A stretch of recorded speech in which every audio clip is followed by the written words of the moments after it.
気に入りました。美も良くてカバー力もいいので、コスパが良いしコスプレにも向いてる商品なのかなと思います。こんにちは、さよと申します。今回はリクエストの多かった刀剣乱舞より歌手清光のコスプレメイクを紹介させていただきます。それではご覧ください。どうぞ。まず今回のカラコンなんですが、これはチュチュ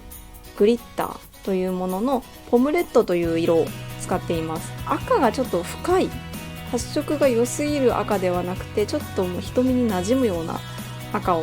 使っています。これは私はロケ撮影が多いので自然光がすごい入ってくるので、そんな発色良くなくてもいいようにということでこれを使っています。アイテープをしていきます。二重の幅を広げるっていう目的と、あとは幅をなるべく同じにしたい、あとアイラインを引いた時に引きやすいようにという、3つの目的で私は使っています。もともと二重幅広い人は使わなくてもいいですし、一重の人は逆に無理やり二重にするよりも二重の線を描いてしまった方が綺麗になると思います。次にテーピングをやっていきます。ここの輪郭をシュッと整えるのに太いテーピングで上に上げるのと、あとやっぱり清光はこのキャラクターは目がつり目なので、目をなるべく横に向かって、あんまりつり目にすぎると今度いかつくなってしまうので、なるべく横向きにつっていきます。次に肌を作っていきます。今回マーシュフィールドさんのサンプルをいただいたので事前に使ってみたんですけれども、いつものメイクと同じような量を使おうと思ったらすごく余ってしまったので、もう伸びも良くて、でカバー力もいいので厚塗りをする必要もないので、コスパが良いし一日中使っていても全然肌荒れがしなかったんですね。なので今回ちょっと紹介をしようと思ってこちらの方で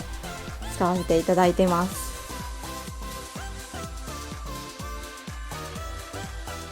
でこちらの商品のサイトを見たら、もともとがあざとか傷跡をカバーするために開発された商品みたいで、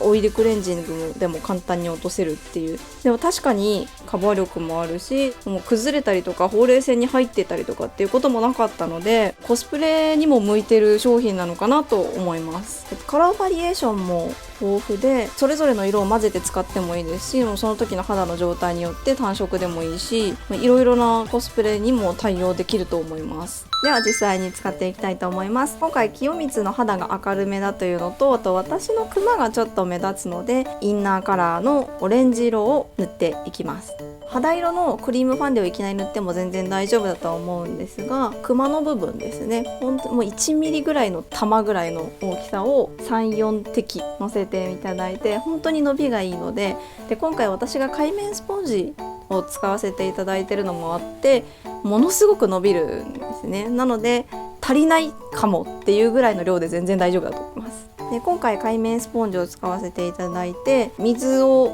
十分に含ませてから固く絞って使うんですけども、やっぱ指でやるよりも伸びがいいのでこちらをおすすめします。でこれはマーシュフィールドさんの方でも売っているので、ぜひ使ったことない人も多分多いと思うんですけど、使ってみると絶対違うと思います。で次にクリームファンデ、肌色の方のファンデなんですけれど、こちらは私21番という明るい方を多めに使って、ちょっとだけそれより1段階くらい11番を混ぜて使っています。で手の甲とかに混ぜて、実際に自分が使いたい色になるまで混ぜてから照りが出るまで練って、それから使うと一番伸びもいいし使いやすいと思います。でこちらも界面スポンジの方で広げていったんですが、厚く塗ってからスポンジで余分な部分取っていってもいいんですけど、本当に量を間違えちゃうとぼやってなってしまうので、伸びがいいので本当に少しで大丈夫です。それで仕上げにプルーフパウダーをつけていきます。ファンデーションだけでもベタベタしないんですけど、パウダーを使った方が持ちが良くなるので、あと清光の肌も白いというのもあって、パウダーをのせて少し白さ、あと透明感を足した風に仕上げました。この感じでベースは完成です。コスプレイヤーって、イベントとかが多くて、その後でメイクを落として帰らないといけないっていうのがあるんですけど、イベントの会場でやっぱ洗えないので、大体はみんなクレンジングシートを使うんですが、これの場合クレンジングシートでもちゃんと綺麗にすっきり取れたので、肌にも優しいなと思いました。私がコスプレをする時のファンデを選ぶ基準なんですが、よれないっていうことと、崩れないとカバー力があるっていうこの3つなんですが、これをクリアしているので私はとても気に入りました。でこちらはサンプルがもらえるので、気になった方はぜひ試してみてください。それでは続きのメイクは次の動画をご覧ください。そしてチャンネル登録をして見てみてくださると嬉しいです。それでは次お会いしましょう。